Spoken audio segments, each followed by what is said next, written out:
My name is Pam Gockley. I'm executive director and founder of the Camel Project. Our mission is to eliminate bullying and violence by supporting individuals in recognizing and changing these destructive behaviors. We do that through trauma-informed education, community engagement, and prevention programs. We empower youth and adults to build confidence, connection, and safer environments. And I want to thank you for tuning in today. We hear it all the time. Our kids are out of control. This generation just doesn't listen. Well, when I was a kid, but we want to change that thinking because the truth is we don't have a youth problem. We have an adult problem. Our children are not born violent, angry, hopeless, or anxious. They learn those feelings. They inherit them from the environments we are creating, from the systems we uphold, and the behavior we model.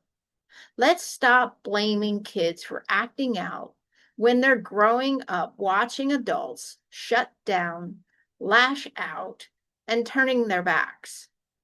Let's stop labeling kids as troubled or at risk when the risk is often rooted in trauma they didn't choose and the systems that don't protect or support them. Where are the adults when the bullying is ignored in the hallway? Where are the adults when the children are isolated, punished, and pushed out instead of pulled in? And where are the adults when they saw signs of stress but stayed silent? We created a wound culture. We modeled the behaviors, and our kids are paying the price of our inaction and indifference. Some have paid with their lives. The youth who have died from violence, from gunfire, from suicide, from homicide, they deserve more than candlelight vigils and photo collages and thoughts and prayers. They deserve more than memories. They deserve change. If we want to raise emotionally healthy, confident, respectful young adults, the adults have work to do. We need to look in the mirror.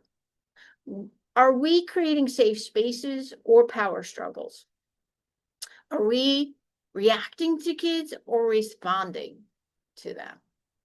Are we leading with empathy or with ego? Children thrive when they feel seen, heard, and safe. We have 1,723 check-ins this past school year.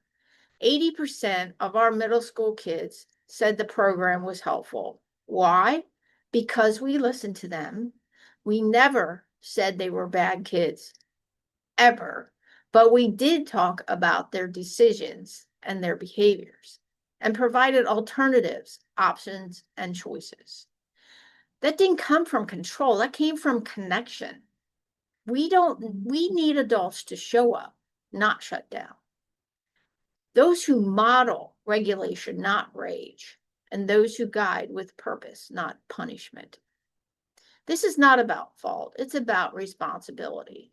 Because the good news, if the adults are the problem, then the adults also have the solution. Let's stop waiting for our kids to change and look at our own behaviors. Let's become the safe adults they need. Let's honor their lives with more than tears. Let's honor them with action.